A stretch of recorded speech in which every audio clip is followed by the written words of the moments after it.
as you think about the next 10, 20 years, what are the kinds of competitive advantages you think we need in Singapore? What do we need to build to be able to sustain an economic model that is enduring for the next 10, 20 years?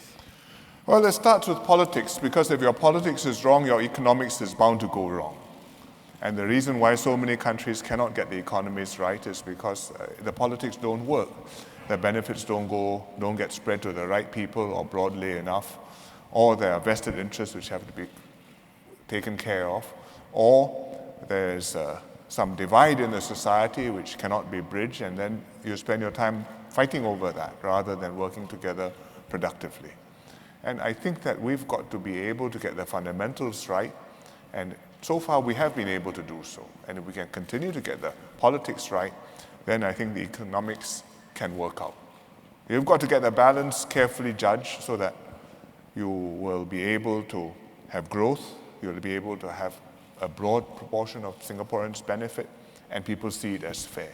With the continued growth of market capitalism, there's greater concentration of wealth at the top end of the pyramid. So Gini coefficients are increasing, and the bottom of the pyramid therefore feels increasingly disenfranchised. How do you think we can balance this growth versus equity conundrum? I think this is a big challenge. I don't think if you give up growth, you will have a lot of equity. I mean, if the economy was stagnant, it doesn't mean everybody is going to be happy, and it may be equally unequal. And certainly, if you look at some of the Latin American countries until very recently, they haven't done brilliantly economically, and they have been the most unequal societies in the world. But in Asia, we have been lucky. The economies have grown, and the prosperity has been broadly shared. I think some of it has to be, part of the answer has to be skills and education, that we invest out in our people, give them the ability, improve their standards of living. I cannot make everybody a billionaire, but I can make sure that everybody can earn a good living for himself. I think that's possible. But it takes effort, and you have to be competitive. Another part of it has to be investment in our overall infrastructure, so that if you live in Singapore, you are benefiting from the system, you are benefiting from my efficient business environment, you are benefiting from a government which is competent and makes right decisions for Singaporeans. And therefore things work, and therefore as a Singaporean, you can get a wage which is higher than if you were working in any other country in Southeast Asia for the same skill. The third thing, of course, is the policies of the government to help give the less successful Singaporeans a leg up. So everybody who is participating and making the effort gets something out of his effort, as long as he's working hard. And whether it's an HDB flat, whether it's a high quality education, subsidized heavily, including university, whether it's a high quality healthcare system, also subsidized quite heavily for the lower end, especially. These are things which we can do in Singapore, I think do well, and make a difference to our people. What do you think Singapore needs to do to continue to build as an eminent financial center? I think we've done very well so far.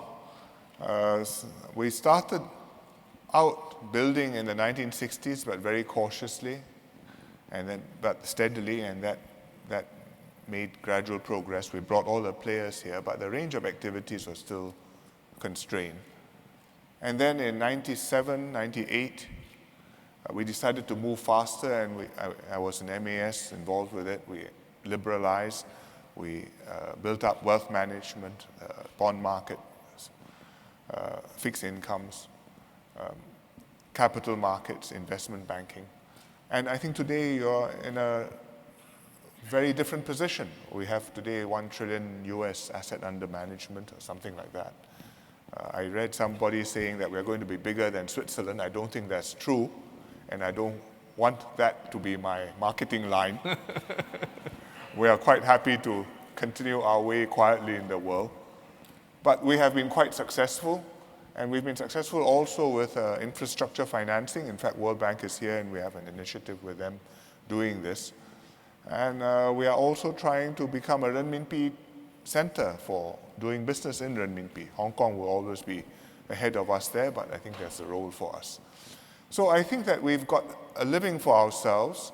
Our neighbors are going to grow, their financial needs are going to expand, and servicing them out of Singapore is going to be a sensible thing for many banks to do. Do you see a need to change the style of governing Singapore to balance the aspirations of the people and continued prosperity? Well, I think the short answer is yes, because the society is changing, the leadership is changing, the expectations and the norms of how people interact and how decisions are made are changing. And so the way you govern will change. The government must still make up its mind what it wants to do, must still persuade people which way we need to go, but it has to be make a lot more effort involving people, discussing matters with people, getting them to focus on the issues which concern us all, and therefore to reach a consensus as to what you're able to do. We've been spending the last year on the OSC conversation, Singapore conversation, and a lot of people have been involved talking about their aspirations, what they'd like to see, what kind of Singapore they want, and then focusing on individual issues, healthcare, housing, education, transportation. Big things which people have ideas on and which affect people's lives. And I think that this is a constructive way to work. You can't always do this, but the government must always be responsive and must always carry the people along. What are the 2 or 3 things that keep you up at night? I try to have a good night's sleep every night. But I think what can go wrong for Singapore, if you look at it in the long term, I think you can lose the specialness of this place. A place where people look at it and say, wow, the economy prospers, the housing scheme is something special, the city is something special, the education system is world-class, even healthcare, low spending, good outcomes. Let's go and see what's happening there. In 20 years' time, if people are not interested in Singapore and we are not up there in terms of the quality of our services, in terms of the quality of our living environment, in terms of the kind of country we are, something different from what 3 or 4 or 5 million people are entitled to be just living in Southeast Asia, I think we're in big trouble. We are today exceptional. And if you are not exceptional, if you're ordinary, I think you are in big trouble. And it can easily happen because you've seen countries which have prospered, which looked very promising. Argentina, 100 years ago, was one of the most advanced societies in Latin America, in fact, in the developed world. If you look 50 years ago, Sri Lanka looked very promising. Myanmar looked very promising. Today, I think both are struggling.